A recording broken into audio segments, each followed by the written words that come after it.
Here are a bunch of IB Diploma beginner tips that you must do in order to get success in the IB Diploma while having as much free time to pursue your extracurriculars, to spend time with family and friends, and ultimately to get that perfect 45 in the IB Diploma.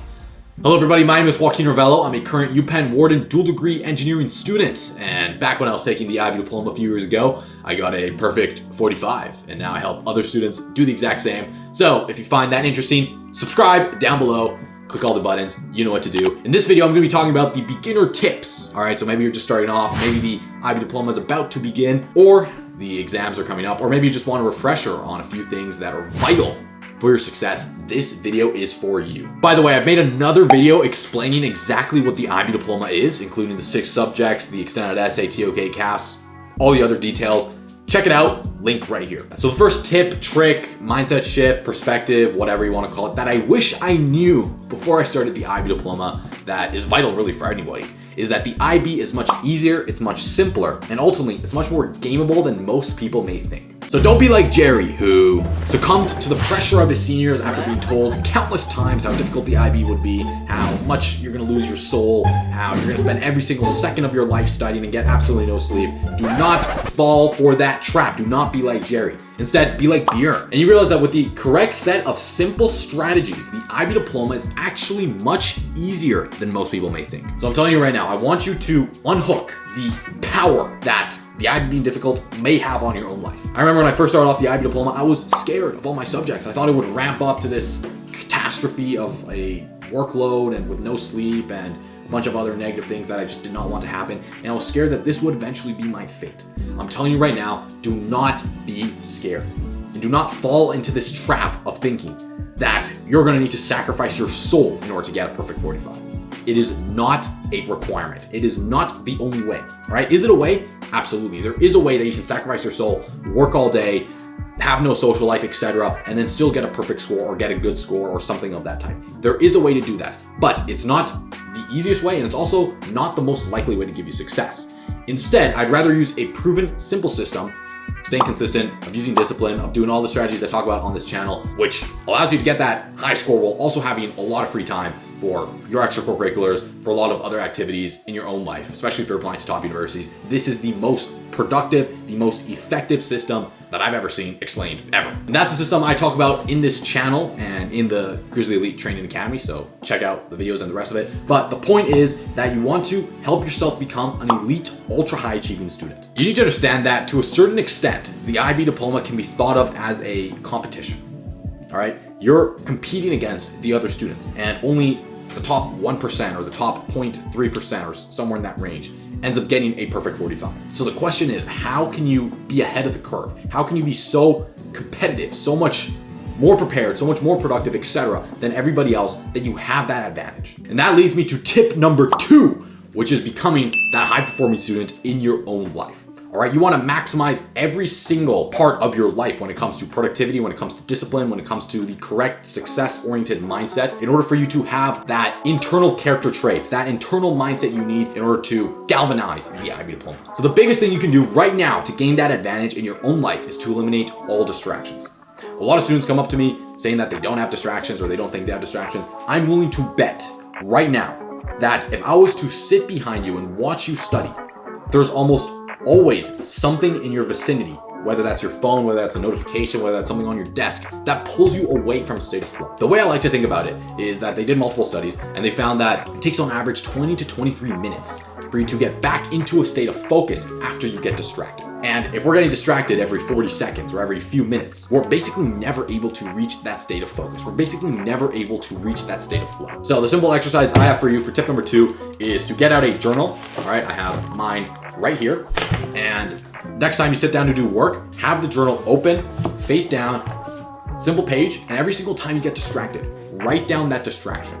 And then when you're done that study session, maybe in an hour, 2 hours, or when you get up to get some water, get a break, look through everything you got distracted and make a simple plan and a commitment to never get distracted by those same things again. And after a few days of doing this, you're going to have eliminated all the distractions in your own life. One of the biggest tips, so to say, when it comes to eliminating distractions is to make it as difficult as possible for you to get distracted. You want to add as many barriers in the way of you falling victim for that distraction. It's much easier to avoid temptation than it is to resist it. So avoid it. Instead of having your phone next to you while you study, put your phone in another room or give your phone to your mom. Geez, my mom's very happy when I come back and ask for my phone because she doesn't want to give it to me, right? She looks at me like, no, I'm not giving you back your phone, which is excellent because that just adds another barrier. So ask yourself, how can you add more barriers to the things that you get distracted? If you get distracted online, there's an app I use that I'm not sponsored by them, but they're just absolutely amazing. I love this app so much. I've been using it since I was in the IB Diploma, called Cold Turkey. So you can check that out, just Cold Turkey.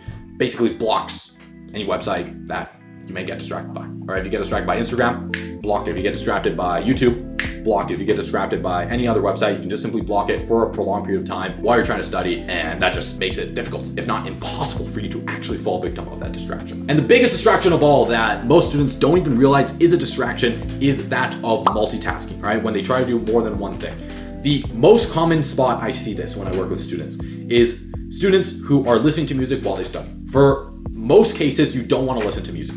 Why? Because your brain is processing the music in the background and then it's trying to process what's going on right now. And a very useful way that I like to think about this is that your attention is very limited.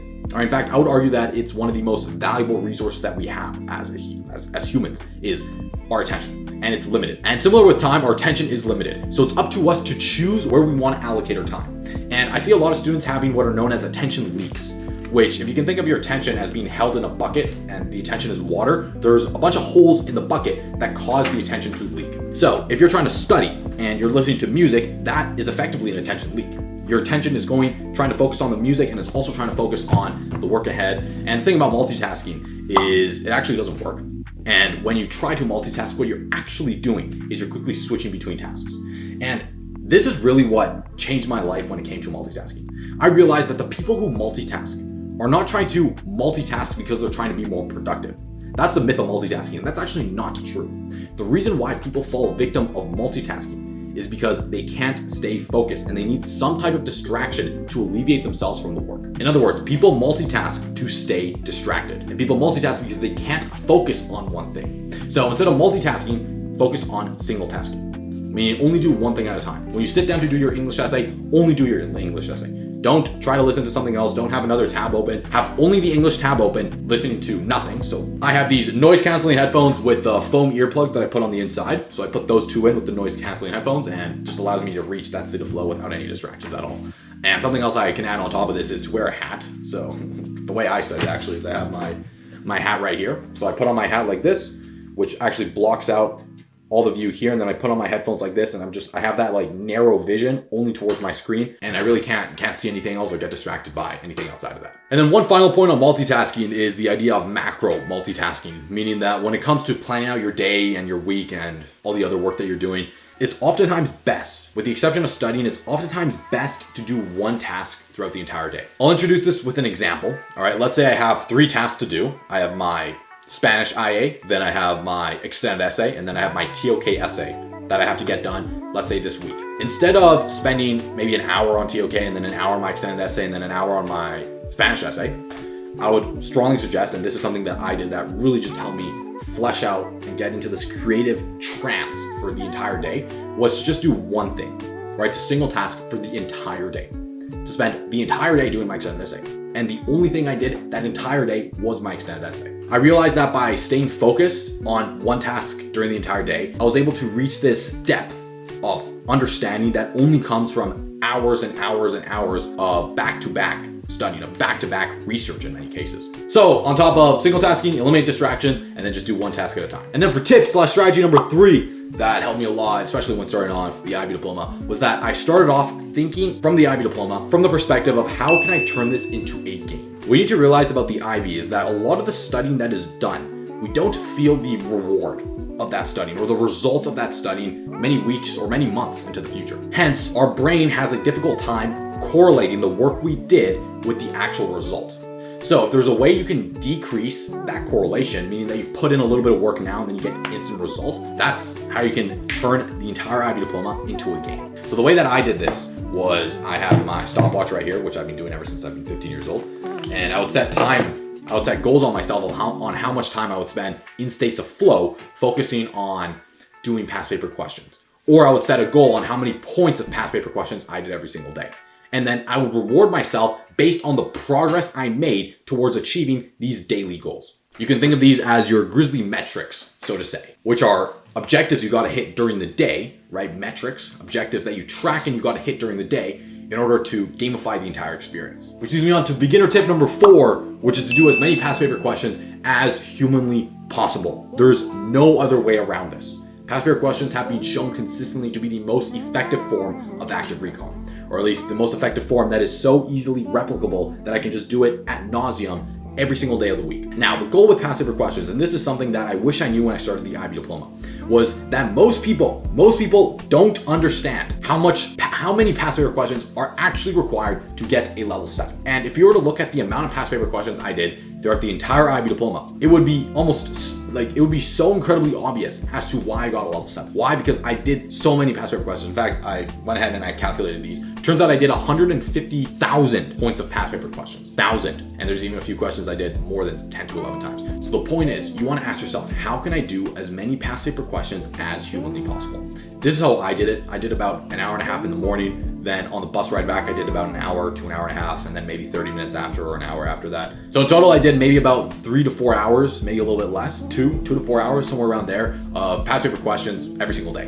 And it was time I was already spending on the bus. So by the time I got home, I maybe spent 30 minutes doing past paper questions, and then I was free for the entire day. So let's say you had to do 500 points worth of past paper questions every single day. How would you approach those past paper questions? What would you do differently? How would you take them on? And the way really you do these past paper questions is that as soon as you learn a concept in your, let's say your math class, you go ahead, you find it in the IB past papers, and there's probably some resources online that you can find. You start doing questions that correspond specifically to that unit. All right, don't go ahead, don't try to do the entire actual past paper, don't do the entire thing, but just do questions that correspond to the content that you've already covered. You might notice that some of the past paper questions are meshed between different units, right? That's what the IB tries to do. They try to ask themselves how can we just squish a bunch of different units into one question? So it's up to you to identify, and this is really where the active recall part also comes into play, is to identify what part of the question is asking which part of the curriculum. And then by doing that, you become very skilled in determining exactly which parts of the curriculum correspond to content you've already learned, and then you drill on that.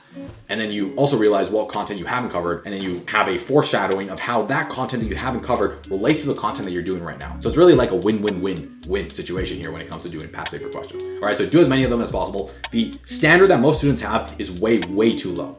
All right, with the students I've worked with, they're like, yeah, maybe I spend 200 or 250 or 100 points of past paper questions, and then I'm gonna do the exam. That's not enough. All right, I'm telling you right now, that is not enough. If you were to compete against someone like myself, I would do that much in maybe 30 minutes to an hour. Okay, and the method in which I approach this, if you've watched the Break Math HL video, check out that video if you haven't already, is by approaching these questions through the AHA method, meaning that I'm trying to find what is the bottleneck that is stopping me from finding the correct answer. And if you approach those past paper questions by truly trying to just identify that bottleneck and then eliminate that, drill that out of existence, you can do so many past paper questions so quickly, and you actually get a lot out of it. And then the last tip I have is, if you ever realize that you might not be getting the result you want, despite putting in a lot of work, despite putting in a lot of effort, this is what I want you to do. I'd like you to spend some time and identify what is the scientific relationship of the tasks in your own life. What I mean by that is that every single task can be thought of as a function, meaning that I put input, meaning I spend my own time or spend my own effort or spend my own productive energy, etc., my own resources. I input that into the task as a function, and then that function will output a result. If you're not getting the results you want, ask yourself, what am I spending my time doing? What am I putting into the task function? And if you start labeling every single task as this function, you want to identify what are the most valuable tasks that you're doing and what tasks are the least valuable in your own life. So this is the strategy that I recommend, okay? Write down all the tasks that you want to do, right? All the stuff that you think you need to do to get whatever result it is you want to get. In this case, we want to get 7s in the IB Diploma and in our exam. So ask yourself, what tasks do I need to do right now that I think will contribute to me getting that 7? I write that down, and then I ask myself, what output do I think those tasks will give me? Okay, that is my hypothesis. That's my prediction. I predict what the output will be. So I write that, let's say, on the right-hand side of this list. So notice now that I've written the task on the left, I've written the task on the right that I think of what they will output. Now I have this type of function relationship. Now, go ahead, do these tasks during the day, and then at the end of the day, look back at the tasks you just did and look at their output. And then ask yourself which predictions were correct, which predictions were wrong. Where did I underpredict? Where did I overpredict? Where do I have a blind spot, so to say? And then it's up to you to eliminate the tasks that are least valuable and continue to do or do more of the tasks that are most valuable. I found that in my own life, the most valuable tasks when it came to getting good marks in the IB Diploma has by far been the AHA active recall grind method, all right? Meaning doing as many past paper questions as humanly possible with the AHA method in mind. That has been by far the most effective output, the input to output prediction equation that I'm talking about right here. However, if you're maybe doing your IAs or some extracurriculars or you're applying to top universities, etc., ask yourself, what is the input to output equation? Drill out the stuff that doesn't matter and then only do the stuff that does. And then do the exact same exercise tomorrow as well. Meaning that of the tasks that are the most valuable, meaning they gave me the most results, what else can I do, right? What are the subtasks of these tasks that can give me more output? You do that exercise again, you repeat that every single day, and then eventually you're gonna realize that the only tasks that remain are those that actually move the needle. And this is the uncomfortable truth that most students don't wanna hear. But those tasks are oftentimes always the most difficult, the most annoying, the most challenging, the most uncomfortable, and I don't want to do tasks on the entire list. And that's exactly why you're gonna get that 7, because you're that student who does those tasks. You're the student who does the difficult, annoying, tedious, monotonous tasks that are essential for you to get that 45. You're that type of student. And if you ever wonder why, just ask yourself, right? Why do you deserve to get a 45? Why do you deserve to be the 0.3% of students who get that 45 score? Why you? Is it because you were a coward and didn't do any of the hard tasks? Is it because you were lazy? Is it because you procrastinated? Or is it because you took the initiative and you completed the most productive, most efficient tasks on your list? You did that consistently, and then ultimately you deserved and you won the competition, all right? Are you gonna be that student? If the answer is yes, go ahead, implement these strategies, and best of luck with the IB Diploma. If you have any questions at all, please join the Discord community down below, the Grizzly League Training Academy. You can meet other interesting, ambitious students who are also getting 45, getting to top universities, etc. You can do so in the link down below. And if you have any questions at all, let me know there or in the comment section down below. And until next time, stay grizzly. I'll see you in the next video. Have a good one.